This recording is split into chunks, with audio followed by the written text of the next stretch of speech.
So, but just first of all, just tell us a bit about the show and sort of, are you, what brought you to do it? And because obviously it's got sort of a special place in your heart, hasn't it? Swing music. Yeah, I mean, well, recently I did a swing album called Passing Strangers, which a few years ago, and I've always loved swing music anyway, because my parents were, when they were making, well, my mum was preparing Sunday lunch. My mum and dad would love music, so they were always playing Sinatra, Tony Bennett, Jack Jones, Ella Fitzgerald, Johnny Mathis, all those kind of great singers.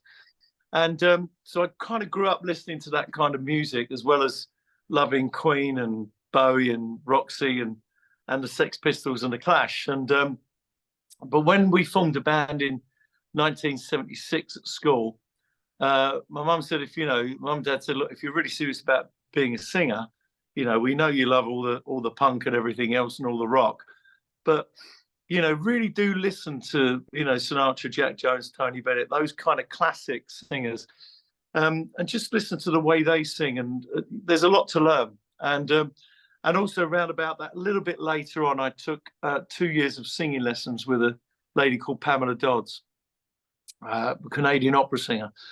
And that combination of loving rock, loving punk, loving swing, taking singing lessons has kind of really, made me, I suppose, in a sense, the singer that I am today. And not long ago, I did a swing show with the Ronnie Scott's Jazz Orchestra at Jazz Festival. I was really nervous. I hadn't done swing for a while. And it was, can I remember all the words? Can I remember where to come in? And anyway, got 2,500 people in this huge marquee at the Jazz Festival. I got standing ovation. I thought, wow, that's pretty cool. And it was my manager who said to me, Matt, he said, look, you love that kind of stuff. You do it really well. Not many people are doing it these days, apart from probably, the one and only Michael Bublé. Why don't we think about doing this again? You haven't done it for many years and you love it. So consequently, so it's a long answer.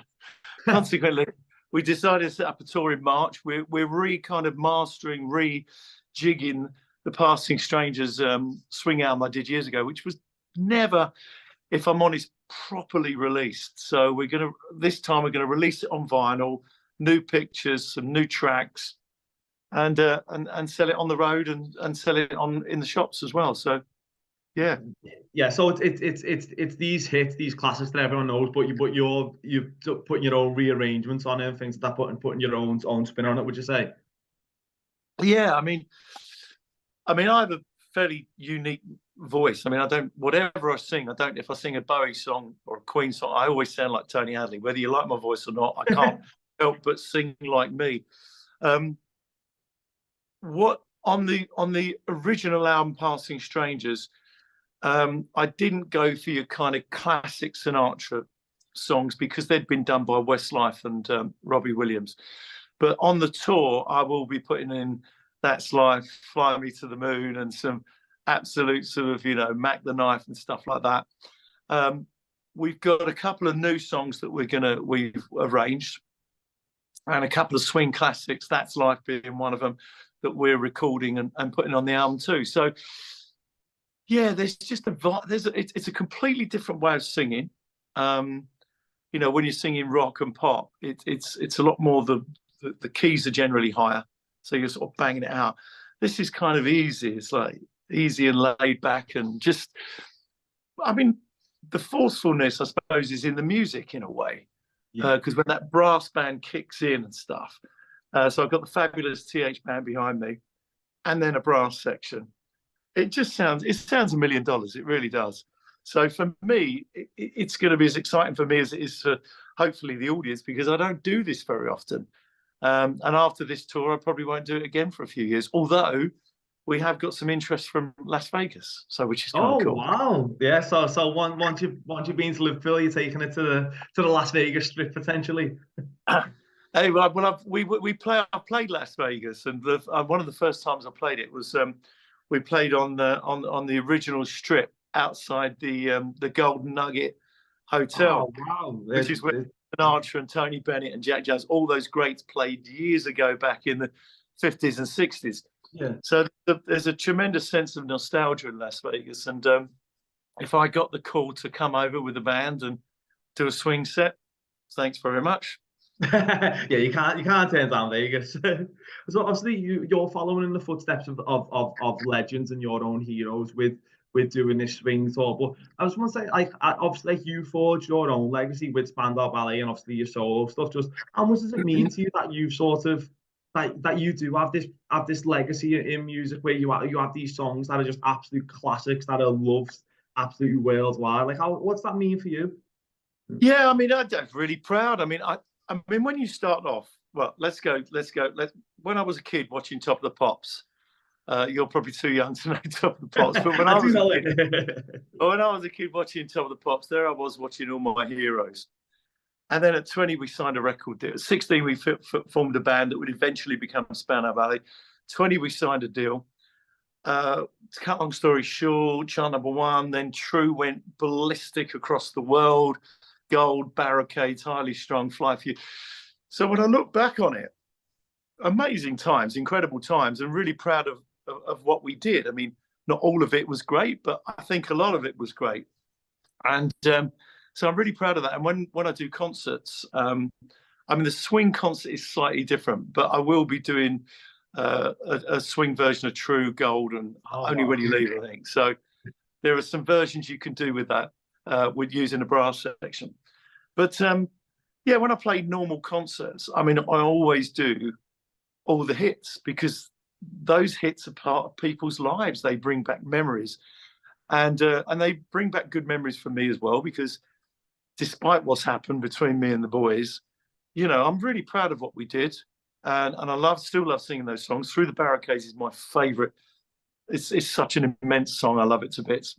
And but what's great now is also being able to say, look, guys, I know you want to hear this, but hey, just check out this new song and tell me what you think. And we're getting great reactions to the new songs, which will be on the new album, the contemporary album, in September, October next year. So it's bloody busy. There's a lot going on in there at the moment. I'm not sure where it is, but I'm trying to filter it around, you know. There's stacks going on. But yeah, no, I think the thing is, did I think I would still be performing and singing at 63? I don't feel like I'm 63. I feel like I'm still about 28 or whatever. I still love music, still love singing, still love writing, still love recording. No, I probably didn't. I hoped that I would be still singing, but it's a very fickle industry. You know, sometimes you're lucky if you last 2 or 3 years.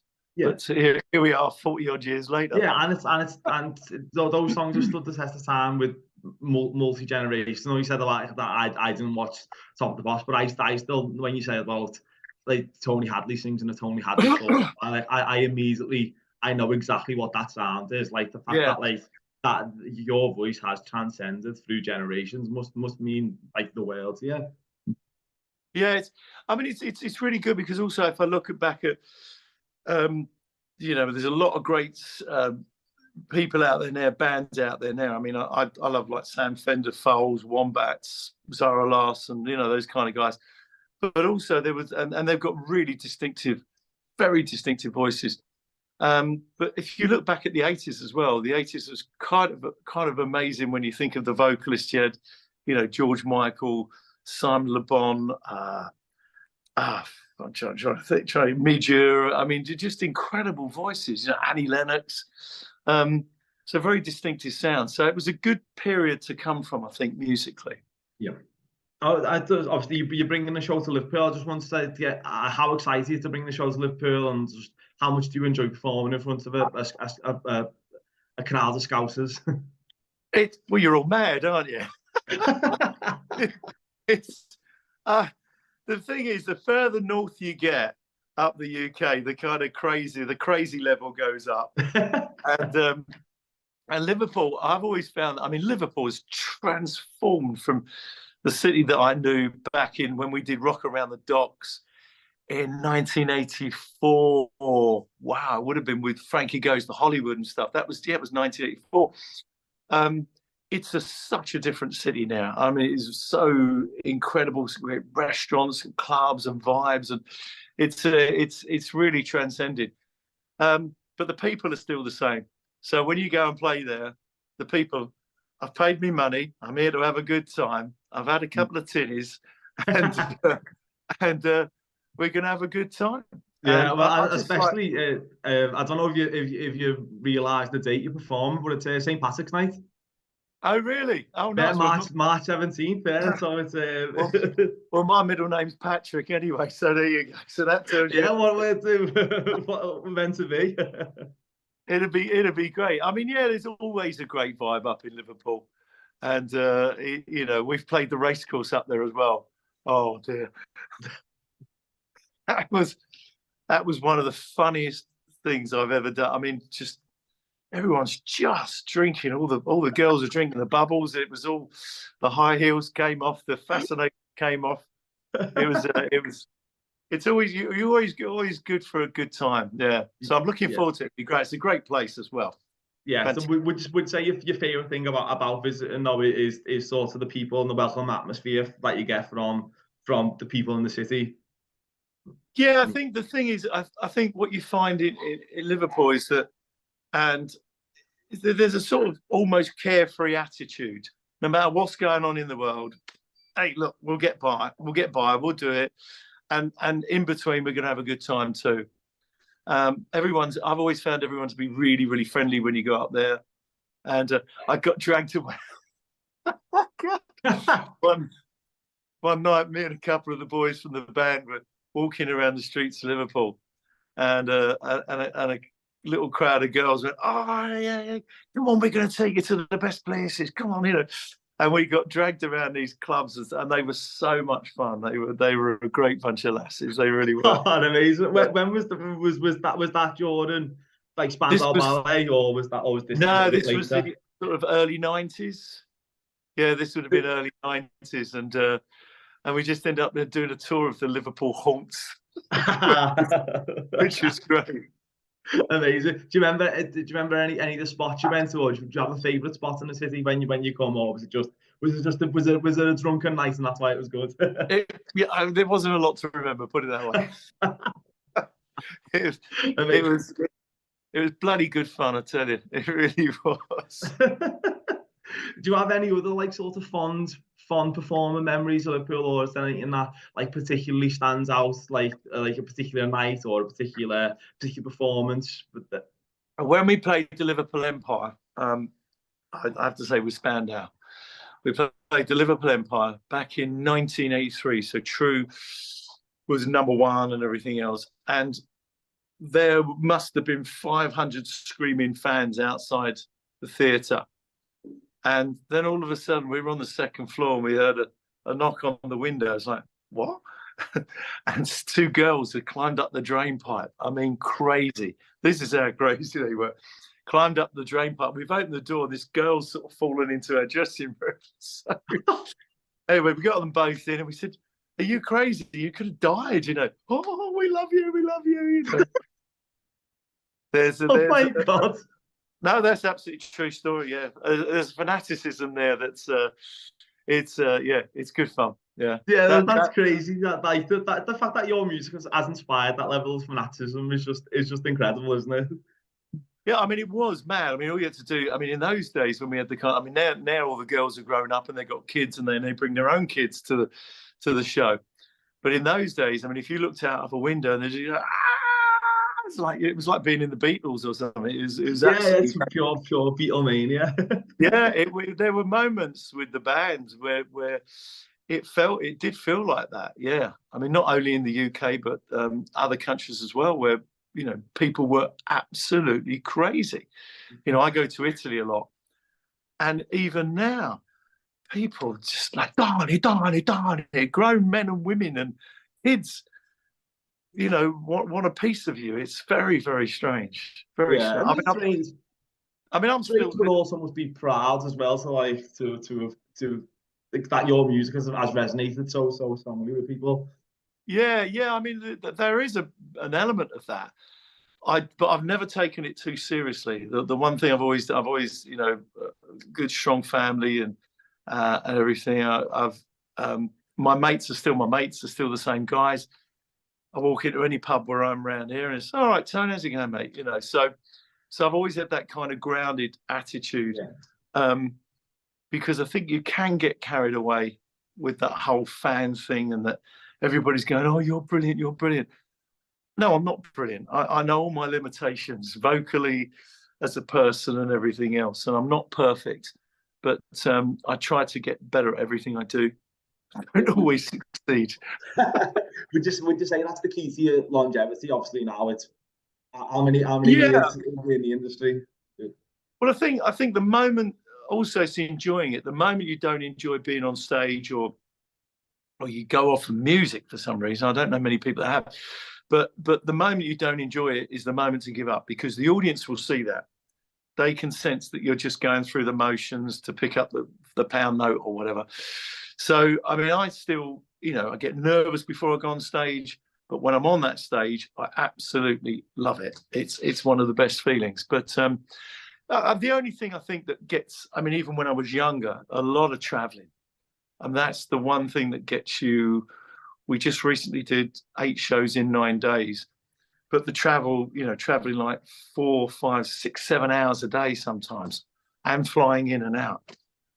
And even at the age of 23, I was knackered. So at 63, I'm double knackered, you know. Yeah. I was going to say, how do you get to find much time for yourself? Like you're saying all these different projects that you're working on, and obviously got a busy family life as well. Like how do you find the balance? How do you juggle between the two? At the moment, with difficulty, because I've sort of restructuring the swing album. I'm in the studio again tomorrow with the contemporary album for next year. Then I'm back on the road again on Friday, Bridlington Spa actually, which is the other side, isn't it? So we're there. Then I'm up to Ireland, then Italy.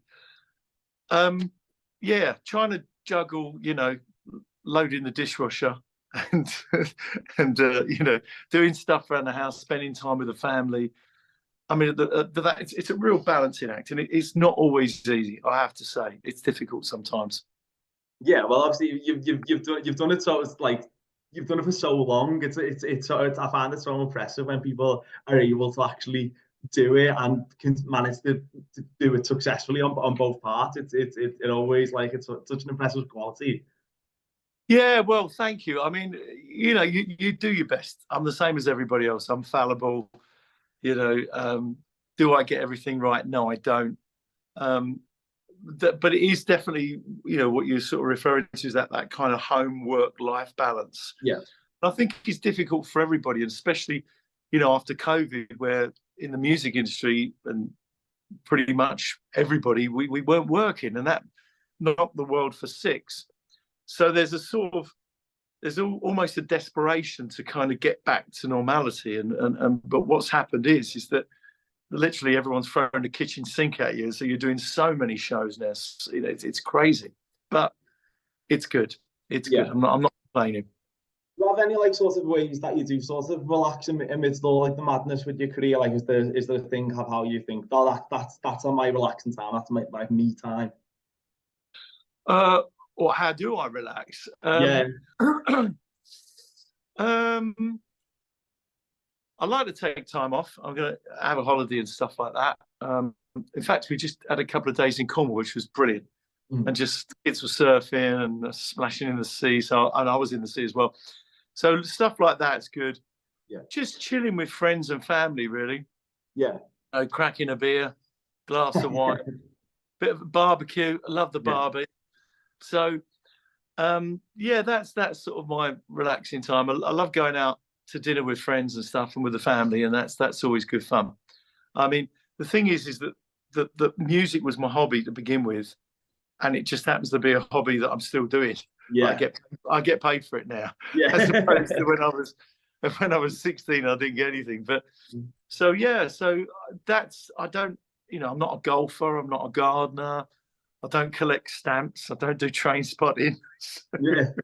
It's music. Music has been the constant, which is like, you know, and this show that you're doing, this big thing, harks back to the sort of the music that made you fall in love with the whole form, really, isn't it? Which is such a nice Yeah, sort of, it's a like nice full circle moment for you, I suppose. it's a massive full circle, really. Yeah, and it's a kind of a nod to where I came from and my parents as well. So it's going to be a great fun night. It's going to Yeah. sound. And sort of what can fans expect on a night? Would say a Vegas show in Liverpool. Would that be a sort of? Yeah, I mean it is kind of going to be a kind of a bit of a sort of Vegas show in a sense, because there's a couple of songs that we're recording. They've got massive brass sections to them. Plus, as I said, we're going to do the sort of Paul Anka swing version of True, and there's a bit of gold swing as well. But I'm also thinking of, I mean, I'm a massive Elvis Presley fan. Yeah. And my daughter was playing an Elvis Presley song the other day, and I thought one of those big Elvis Las Vegas songs might be a good one to do. So yeah, I think. I mean, I've got so many songs, to be honest. Sorry? I think a Liverpool audience will definitely respond to that as well. I mean, who doesn't respond to Elvis? Yeah, I mean, I mean, the thing is that it doesn't, although it could, like you say, it can be a bit Vegas-y, it can be a bit swing, it can be a kind of a mixture of everything. But as long as people come along, have a good time, sing along, and there'll be some of their favourites there as well. It'll be great fun.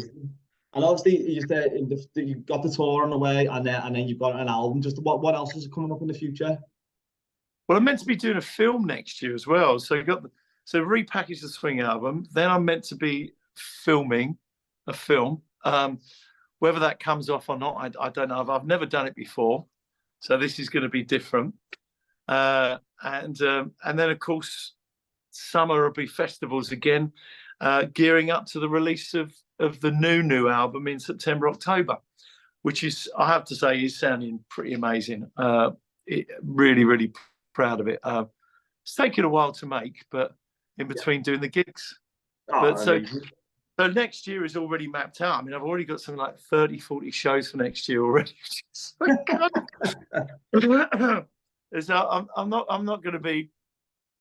going to be pretty busy again. Yeah. And I think the band's Spandau Ballet sort of alluded to that there won't be a reform in the future. What you said in the past, is that still what you stand by in terms of any sort of reunion or? Yeah, I mean, I know people, ask the question, and I understand that completely. The thing is, I think you've got to be happy in life, and the way that I was treated by the band, to be honest, didn't make me very happy. And I thought, well, if these are meant to be your friends, you've got to help your enemies, kind of thing. So I think it's sad. I think it's a shame that it ended the way it did. But it was not anything to do with me. I can assure you that. I just want to be happy. I don't need the grief, and I don't need the stress. And I'm surrounded by fabulous musicians, the Fab TH band, all the brass guys I know anyway. We've worked with all of them in the past. I've got a great family, 5 beautiful kids, beautiful wife. I work hard, but I don't need any more stress.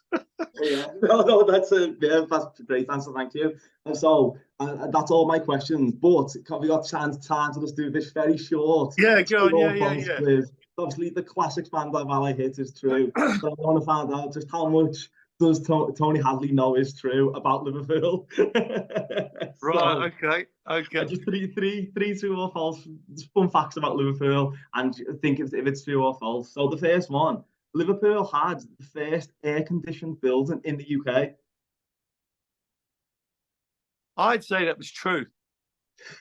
That is correct. Yeah, even though with the north of England, not the hottest country, St George's Hall was the first use of air conditioning in the UK. Well, I'll tell you for why. I just thought that because I thought it must be true, because Liverpool is a wealthy city. I mean, shipping, insurance, and everything else. And I thought, if anyone's got the money to do it, then it's probably Liverpool. So there you go. True. Yeah, well, you're right. And so the second one, obviously the Lava building, one of the most iconic buildings in the UK. The Lava Birds on top of the building, there's two. The names of those lava birds are John and Paul. Is that true or false? False.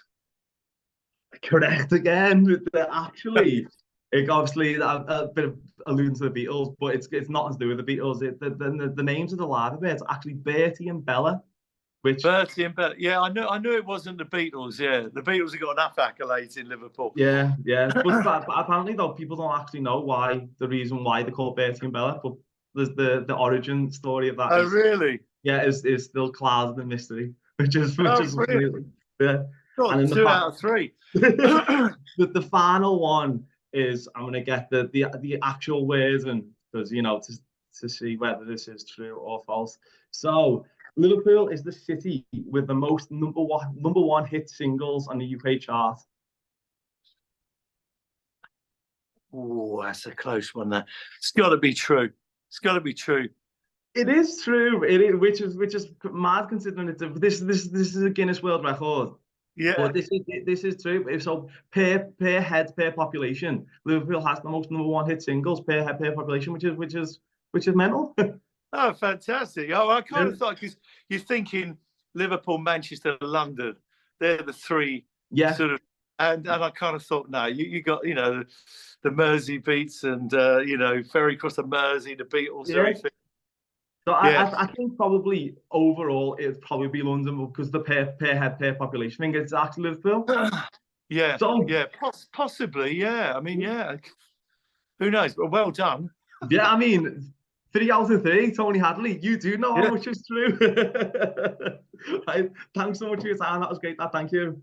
Listen, come to the show in March. Yeah, no, I'd love to. Yeah, that's brilliant. I mean, it's probably not your kind of style of music, but I love him. I love swing music. Yeah, I'm a big Tony Hadley fan as well. So brilliant. Well, thanks, Ryan. Cheers, mate. Cheers, Tony. Yeah, see you.